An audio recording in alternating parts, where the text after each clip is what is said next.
Hey everyone, Miss James here. I'm so excited to continue reading The Wild Robot, so if you'd like to find out what happens next, then just keep watching. Chapter 34, The Mother. Like most Gosling, Bright Bill followed his mother everywhere. He was a slow, tottering little thing, but Roz was rarely in a hurry, and together they loved meandering along the forest paths and around the banks of the pond. However, they spent most of their time right there in their own garden. You see, the garden was no longer scraggly, thanks to the robot's careful attention. It was now bursting with colors and scents and flavors. Clearly, Roz was designed to work with plants. "Oh, Roz, you've been busy," said Tawny as her family gazed on the wonderland of growing things. "This garden is glorious. You'll be seeing quite a lot of us around here." Tawny meant what she said. Each morning around daybreak, Roz and Bright Bill would hear quiet footsteps outside the nest, and there would be Tawny and Crown Point and their fawns, Willow, Thistle, and Brook, happily nibbling on the garden. The deer weren't the only regular visitors. The beavers became quite fond of gnawing on a certain hardy shrub at the edge of the garden. Dig Down, the old groundhog, popped up to munch on some berries. Broadfoot, the giant bull moose, came by to chew on tree shoots. And of course, bees and butterflies were there every day, happily floating through the flowers. There always seemed to be friendly animals hanging around the garden. It was amazing how differently everyone treated Roz these days. Animals who once ran from the robot in fear now stepped by the nest just to spend time with her. The neighbors smiled and waved whenever Roz and Bright Bill wandered past. And at the dawn truce, the other mothers were eager to share their parenting advice. "Make sure Bright Bill gets plenty of rest. A tired gosling is a cranky gosling. When the wind starts blowing from the north, you must immediately get Bright Bill to safety. North winds always bring bad weather. You'll never be the perfect mother, so just do the best you can. All Bright Bill really needs is to know you are doing your best." No gosling ever had a more attentive mother. Roz was always there, ready to answer her son's questions, or to play with him, or to rock him to sleep, or to whisk him away from danger. With a computer brain packed full of parenting advice and the lessons she was learning on her own, the robot was actually becoming an excellent mother. Chapter 35, The First Swim. "Good afternoon, you two," said Loud Wing as she waddled in the garden. "Remember me, Bright Bill?" "Loud Wing, Loud Wing." "Very good," the old goose giggled. "Now, Roz, do you know what day tomorrow is?" "Tomorrow is swimming day, the day when all the parents take the goslings out to the pond for the first time, and you simply must bring Bright Bill." "Swim, swim," said the gosling, shaking his tail feathers. "Bright Bill can go," said Roz, "but I cannot swim. I cannot go into the pond with him. I will not be able to protect him." "Who would have thought a big thing like you would be afraid of a little water?" Loud Wing laughed. "Well, don't you worry about Bright Bill. He'll be safe in the flock, and he's going to have so much fun swimming with the other goslings. We'll begin at sunrise, so don't be late. See you in the morning." And with that, the goose plopped into the water and glided away. "Swim, swim," said the gosling. "Yes, Bright Bill," said the robot, staring at the pond. "Swim, swim." Early the next morning, peeps and honks and splashes began echoing across the calm water.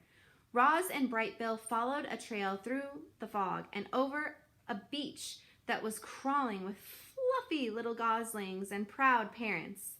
Roz took a few steps into the water, and her survival instincts immediately flared up.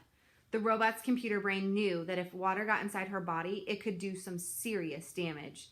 And so, as the other parents began swimming across the pond, Roz stood safely in the shallows and watched. Bright Bill ran up and down the beach with the other goslings, peeping and laughing and pretending to be afraid of the tiny waves. When one wave finally pulled him in, he felt his body floating on top of the water. A big smile appeared on the gosling's face. Clearly, Bright Bill was designed to swim.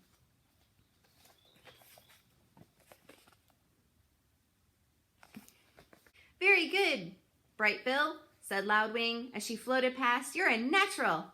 "Yes, Bright Bill, you are a natural."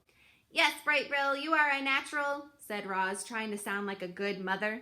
Loudwing rounded up all the goslings and gave them a quick swimming lesson. Remember, everyone, paddle your feet evenly to swim in a straight line. Paddle with your right foot to go left and paddle with your left foot to go right.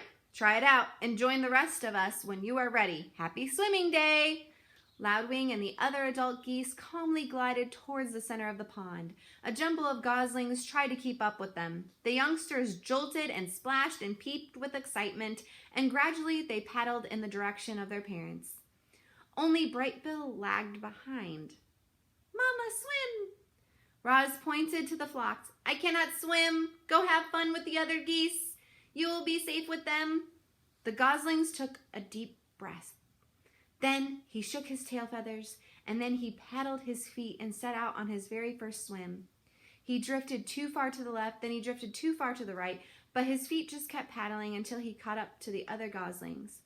Roz spent that morning watching her son swim around and around the pond, and as she watched him, she felt something like gratitude. Thanks to Brightbill, the robot now had friends and shelter and help. Thanks to Brightbill, the robot had become better at surviving. In a way, Roz needed Brightbill as much as Brightbill needed Roz, which was precisely why she felt such concern when the mood on the pond suddenly changed. One moment, everything was tranquil, and the next moment, the geese were in a panic. Something was violently sloshing through the group. It was Rockmouth, the giant toothy pike. The fish had been a problem in the pond for as long as anyone could remember, but he never attacked goslings before. All the parents immediately went to protect their young. All the parents except Roz. The robot could only stand in the shallows and watch as her son left the other geese behind and desperately swam towards his mother. Swim to me, Brightbill, quickly! The goslings kicked as fast as he could, but alone on the water, he made an easy target. The pond rippled as Rockmouth slashed below the surface. Mama, help! Squeaked Brightbill. The robot was terribly conflicted. Part of her knew she had to help her son, but another part of her knew she had to stay out of the deep water. Her body lurched forward and then back again and again and again, and she struggled to make a decision. And then Loudwing came to the rescue. Rockmouth, don't you dare harm that little darling. The old goose fluttered over and splashed down right on top of the fish. Leave him alone. She pecked and kicked and beat her wings against the fish until he surrendered to the murky depths of the pond. Loudwing escorted Brightbill back to the beach, and a minute later the gosling was in his mother's arms, safe and sound. Rockmouth isn't as dangerous as he seems, said the goose out of breath, but I think that's enough swimming for one day. Chapter 36, The Gosling Grows. Brightbill soon forgot about the incident with Rockmouth, and he spent his mornings cruising around the pond with other goslings. He was becoming a great little swimmer. He was also becoming a great little speaker. Hello, my name is Brightbill, he said to anyone who would listen. The gosling was small for his age, and he always would be, but he was growing bigger and stronger by the day. His increasing size was matched by his increasing appetite. He gobbled down grass and berries and nuts and leaves, and sometimes he snacked on little insects. If it was edible, Brightbill would eat it. And even if it wasn't edible, he might just eat it anyways. Roz felt something like fright the time she saw Brightbill swallowing pebbles on the beach. She was holding him upside down, hoping the pebbles would fall out of his mouth, when Loudwing stepped in. Put the gosling down, said the goose with a laugh. It's perfectly natural for Brightbill to eat a few pebbles. They'll help him to digest his food, but not too many, okay, little one? Like most youngsters, Brightbill was incredibly curious. He explored the garden and the pond and the forest floor, and he would occasionally explore neighboring homes. He'd wander down some hole in the ground, and he would occasionally explore neighboring homes. He'd wander down some hole in the ground and say to whoever was there, "Hello, my name is Brightbill." Then a long robot arm would reach in and pull out the gosling back outside. "Sorry to bother you," Roz would say in her friendliest voice. The mother and son slipped into a good nighttime routine. While the Gosling slept, the robot might tend the fire if it was cool out, or gently fan him if it was warm. If he woke up hungry or thirsty, Roz brought him food or water, and whenever he had nightmares, she was always there to rock him back to sleep. Chapter 37, The Squirrel. A small squirrel was scurrying through the garden. Bright Bill had never seen her before. He peered out from the nest and watched her bounce across the lawn. After a minute of spying, the Gosling shook his tail feathers and waddled outside. "Hello, my name is Bright Bill." The squirrel froze. Then she slowly turned around, and then she started to talk. "Hi, Bright Bill. My name is Chit Chat. I'm a 12-and-a-half-week-old squirrel, and I'm new around here, and your home is really big and round, and I don't understand why smoke comes out of it." Reader, I'm not quite sure how Chit Chat got enough air into her lungs to go on like that.